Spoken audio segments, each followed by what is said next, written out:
Berjumpa kembali dengan To The Point, berpijak dan berpihak pada kebenaran.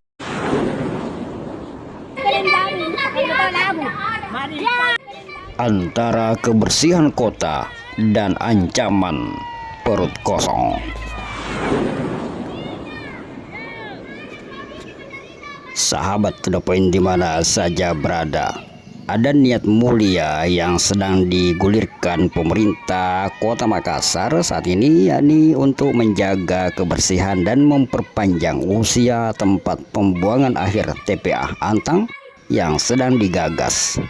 Namun gagasan itu berhadapan langsung dengan realitas pahit ribuan warganya yang menggantungkan hidup dari tumpukan sampah. Kebijakan baru Wali Kota Makassar mewajibkan pemilahan sampah dilakukan langsung dari sumbernya, yakni dari rumah tangga, dan hanya memperbolehkan sampah jenis residu yang masuk ke TPA. Hal itu memicu gelombang penolakan yang tak terduga dari kelompok yang selama ini paling dekat dengan urusan sampah, yakni para pemulung.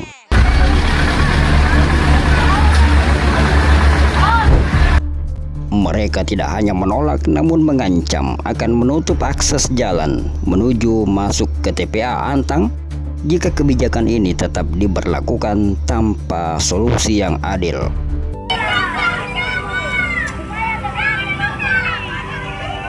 Bagi mereka, aturan ini bukan sekedar soal tata cara buang sampah, melainkan ancaman nyata bagi keberlangsungan hidup keluarga mereka. Kebijakan pemilahan sampah rumah tangga ini dikeluarkan dengan alasan yang sangat mendesak. Tempat pembuangan akhir sampah Antang yang selama puluhan tahun menjadi satu-satunya tujuan akhir sampah warga Makassar, kini kapasitasnya semakin menipis dan mendekati batas kemampuan tampungnya. Jika tidak segera dibatasi, maka dalam waktu singkat, kota ini akan bingung membuang sampah kemana. Secara aturan baru, setiap rumah tangga, kantor dan pasar, sekolah wajib memisahkan sampah menjadi 3 kelompok. Yang pertama, sampah organik berupa sisa makanan, daun ranting dan bahan yang mudah membusuk. Yang kedua, sampah daur ulang, plastik, kertas, kaca, logam dan barang-barang yang masih bernilai guna. Dan yang ketiga, sampah residu, yakni sisa yang benar-benar tidak dapat dimanfaatkan atau diolah kembali. Hanya sampah residu itulah yang berhak diangkut ke TPA Antang.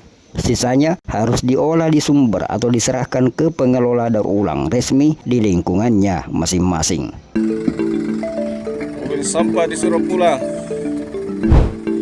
Mobil panakukan belum sudah dipilih.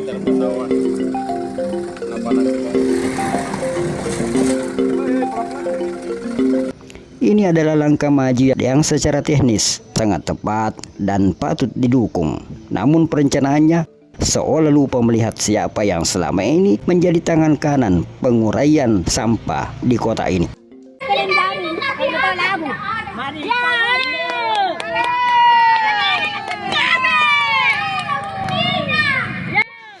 Yang perlu diketahui bersama bahwa ada ancaman besar di balik tumpukan sampah. Selama puluhan tahun sebelum ada aturan pemilahan resmi ini, para pemulunglah yang sebenarnya melakukan pemisahan sampah. Setiap hari ada ratusan orang berdatangan ke TPA Antang, berjalan di atas tumpukan sampah, mencari botol plastik, kaleng besi, kertas, atau barang bekas yang masih bisa dijual. Hasil penjualannya itulah yang menjadi nasi bagi anak-anak mereka, biaya sekolah, dan obat-obatan. Kini, dengan pemilahan yang dilakukan sejak dari rumah warga, barang-barang berharga itu sudah diambil duluan dari sumbernya. Yang tersisa di truk pengangkut sampah hanyalah yang tidak bernilai lagi. Artinya, sumber nafkah mereka telah diputus sebelum sampai ke TPA. Mereka sebenarnya tidak menolak kota ini bersih. Mereka juga ingin anak-anaknya tinggal di lingkungan yang sehat. Tetapi kebijakan itu seolah berkata, kota harus bersih biar perut kalian yang lapar. Kalau sampah yang berharga sudah diambil dari rumah tangga, lalu apa yang mereka cari lagi di TPA? Apa yang akan mereka jual? Mereka akan menutup akses TPA sampai ada yang mau duduk bersama untuk mendengarkan nasib mereka. Jalan raya tutup total, ada 2 jalur, tidak ada lagi arah dari sana, ditutup. Di balik kebijakan yang luar biasa itu, ada pertanyaan yang terlupakan. Persoalan ini mengingatkan kita pada satu hal penting, bahwa kebijakan yang baik tidak boleh menyisakan korban. Sayangnya, dalam penyusunan aturan, sepertinya suara para pemulung tidak pernah didengar sejak awal.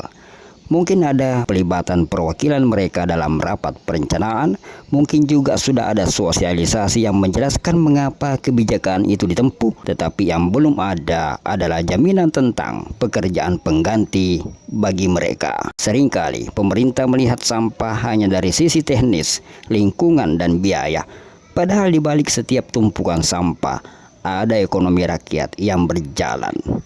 Para pemulung sebenarnya adalah mitra pengelolaan sampah yang paling nyata, namun seringkali dianggap sebagai masalah yang harus ikut disingkirkan. Pertanyaannya sederhana, apakah kita harus membersihkan kota dengan cara membiarkan sekelompok warga kelaparan? Apakah kemajuan harus menginjak mereka yang selama ini bekerja keras tanpa lelah di tempat yang paling kotor itu? Catatan redaksi To The Point, kita sepenuhnya mendukung upaya pemerintah kota untuk menjaga kelestarian lingkungan dan memperpanjang usia TPA Antang. Itu program yang wajib didukung. Pemilahan sampah adalah jalan satu-satunya yang benar. Namun jalan itu tidak boleh dipenuhi air mata dan ketakutan ribuan keluarga. Pemerintah kota harus mengajak semua pihak untuk duduk bersama secepatnya. Jangan biarkan kebijakan ini berubah menjadi kekacauan. Ada banyak jalan keluar yang bisa diambil, antara lain, pertama, melibatkan para pemulung sebagai tenaga pemilah resmi yang digaji, bukan lagi mengandalkan apa yang mereka temukan secara cuma-cuma di tempat sampah. Yang kedua, memberikan akses langsung kepada mereka untuk mengambil sampah daur ulang dari sumber sebelum diangkut ke TPA. Yang ketiga, memberikan pelatihan dan bantuan modal untuk mengubah mereka menjadi pengusaha daur ulang atau pengolah sampah organik. Kebersihan kota dan martabat manusia harus berjalan beriringan. Kota Makassar yang maju adalah kota yang mampu menjaga lingkungan sekaligus mengayomi anak-anak bangsanya, termasuk mereka yang bekerja di lapisan paling bawah. Redaksi To The Point akan terus memantau perkembangan perundingan ini demi keadilan bagi bumi Makassar dan seluruh warganya. Wassalam.